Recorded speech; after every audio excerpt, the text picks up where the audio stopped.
Hello, fourth graders. I figured since we live in the barn quilt capital of the world, that we should attempt some barn quilts. So that's what we're going to do.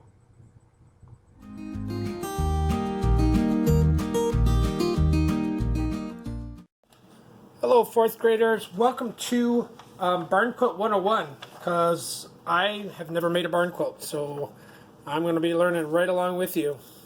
But I figured since we live in Shawano, and Shawano County is the barn quilt capital of the world, that's hard to say, I figured we should do some barn quilts. So I need to show you first how to get a piece of square paper. So take an 8.5 by 11 piece of copier paper, fold it into a triangle. This is similar to what we did when we were doing our Masu box. So if you did the Masu box or any origami with me, this is exactly what you do. You fold it into a big triangle. You take a pair of scissors. You cut this little bit off here. Now it doesn't have to be perfect. No, we're not looking for perfection. Close is good. Close would be awesome. Perfect would be great, but I'm not expecting that.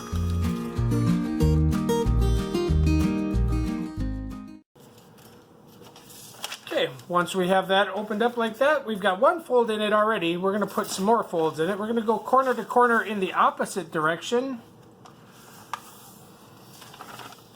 Now we have an X through the middle of the paper.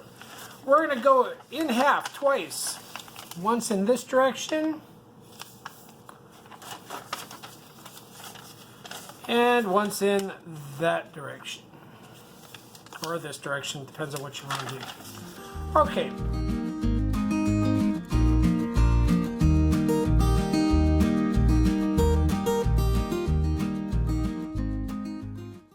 Alright, on your folded piece of paper, what I'd like you to do is very lightly pencil in those fold lines so you can just barely see them. Please don't make these marks dark, because you will never ever be able to get rid of them. I unfortunately have a little lump in my mat here. It makes it making some decent lines very difficult. So very light lines. These are going to be the lines that are going to guide your design process. Now your quilt and my quilt are going to look nothing like each other.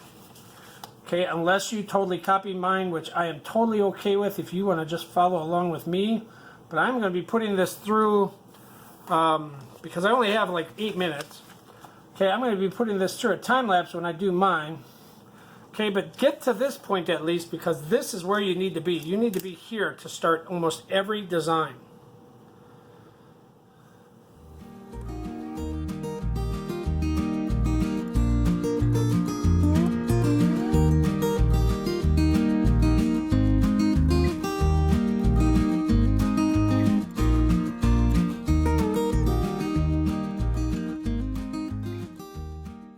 Because you won't be able to follow along in a time lapse, I'm going to show you this design that I just got finished monkeying around with.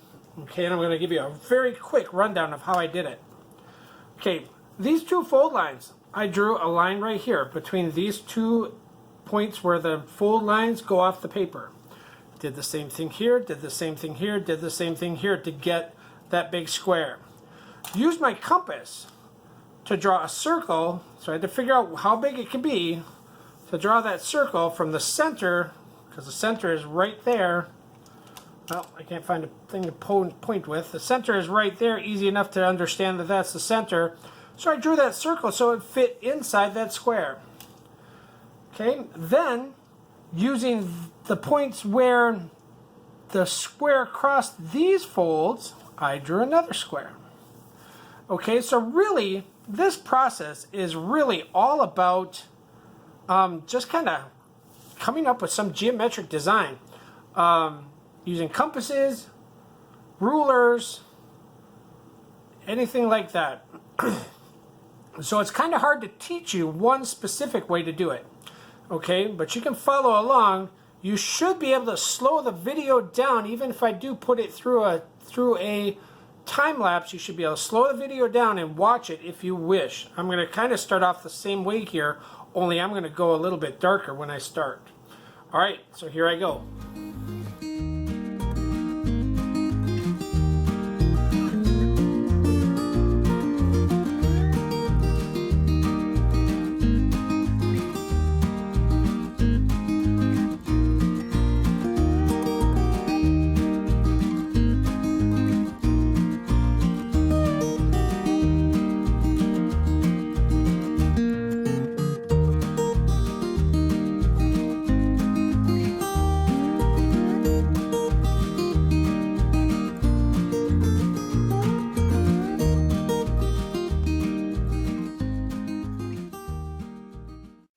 Okay, like I said, there's really no way for me to teach you every way to make a barn quilt. Okay, I just literally just looked at it and said, hey, what if I did this? What if I did that? Could this work? And remember, you're working in pencil, so if it doesn't work, like it didn't work right here for me, except then I grabbed a cheap pencil that had a crummy eraser on it and it messed things up. But it didn't always work for me. So remember, if it doesn't work, you can erase it. Now at this point though, I'm ready to Sharpie it, so I'm going to Sharpie it.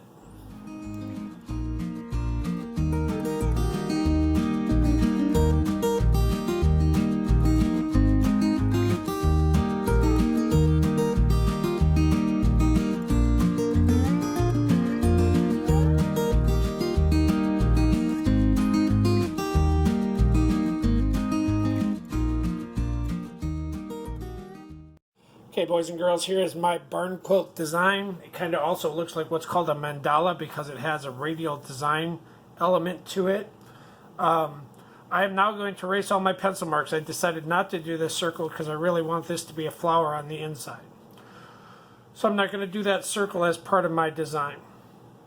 Or am I? I don't know. Maybe I should.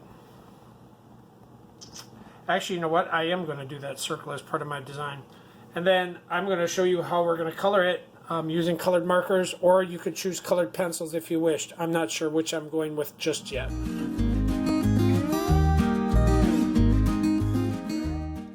Okay, after giving it some thought, I have decided I'm going to go ahead and color mine with marker because it's a quilt, and quilts really don't have faded designs or things like that. They're made of solid colors. So I'm going to do markers. Here we go.